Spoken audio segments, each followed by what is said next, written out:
The Robot Operating System Framework, aka ROS, was created back in 2007 as a means to create a collaborative open-source robotics framework for software developers. As time went on, industries which began to adopt robotic systems grew tremendously. Besides just manufacturing, other high-level robotic systems grew in application spaces such as mobile outdoor robotics, drone swarms, and even self-driving cars. Thus, ROS2 was created as a new and improved version which could scale in these newly founded applications. This put an emphasis on decentralized communication configurations, as well as being able to apply security settings to your robot data. So let's take a look at what ROS2 has to offer. Let's look at an example robot to use as a reference. This is a simple mobile robot. This robot has 4 wheels. One motor controls both wheels on the left side of the robot, and another motor controls both wheels on the right side of the robot. This robot also has a vertically mounted camera, which has a motorized base so the camera can turn. There are also sensors on board to give us information about our robot's position. Here, the robot has a GPS sensor, and here is an IMU sensor, which gives the robot's orientation and acceleration data. So what features does ROS2 have to help us program the test robot I have here? Well, the first feature is a data distribution service, also known as DDS, which is a communication pipeline which can interface with all of our code. Executed code files which utilize ROS functionality are called nodes. Here, I have 2 Python scripts which utilize the ROS2 DDS to send information between them. The DDS communication pipeline also allows for security configurations so that you can secure the data you send between the nodes. Nodes have 3 primary ways which they can communicate with each other. The first is through a publisher-subscriber method. Let's say we have 2 nodes for our robot. This arrow represents the data flow direction for our ROS DDS communications.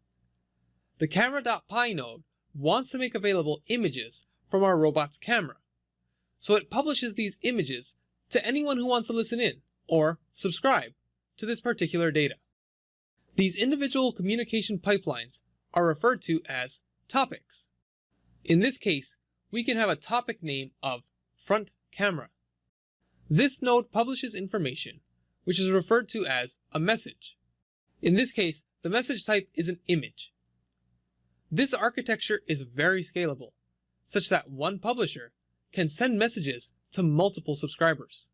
A way to think of this is the way common video streaming websites are organized, such that subscribers are sent new videos when they are published, and the channel name is like a ROS topic name.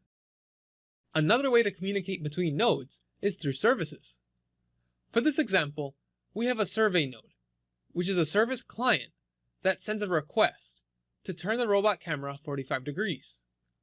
This request is received by the camera mover node, which is a service server, which after completing the request will send back a response. In this example, our response is an image the camera took after turning the camera to the desired angle. The third way for nodes to communicate with each other are through actions. In this example, we have a node which wants to command our robot to travel to a certain latitude and longitude coordinate to take a picture. The action server will then process the goal and send progress updates to the client. In this case, we will send back data on how far away the robot is from the goal. These progress updates are referred to as feedback. Our action server will continue sending feedback to the client until the goal is reached. In this example, once the goal is reached, our action server will send a picture which the robot took at the goal location.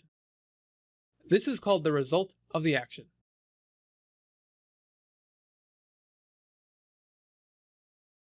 ROS nodes also have a parameter feature. Here we have our mobile robot, but let's say we had another version of it, where the wheel size is increased. We may need to take this change into account in our code.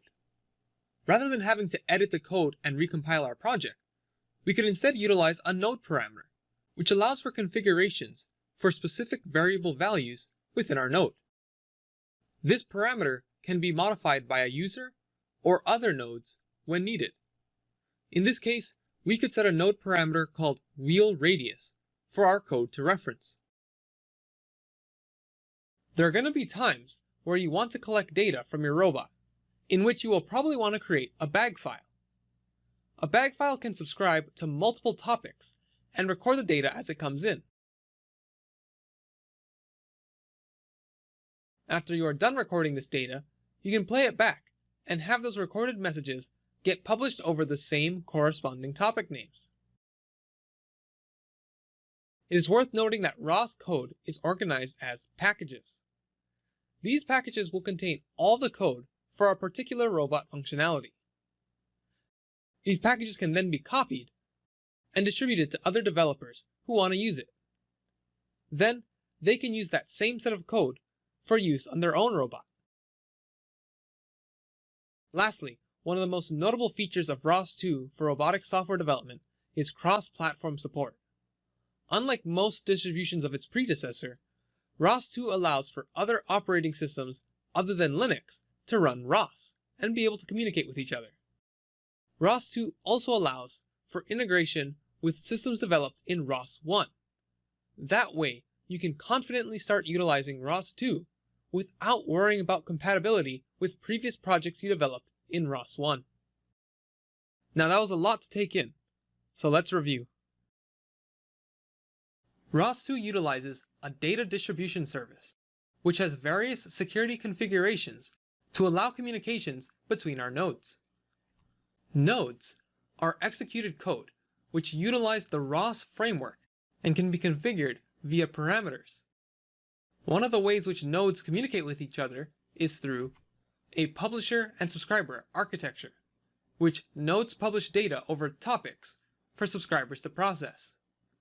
Nodes can also communicate via services, which one node sends a request for another node to process and send a response. Lastly, nodes can communicate via actions, in which one node sends a goal for a second node to achieve.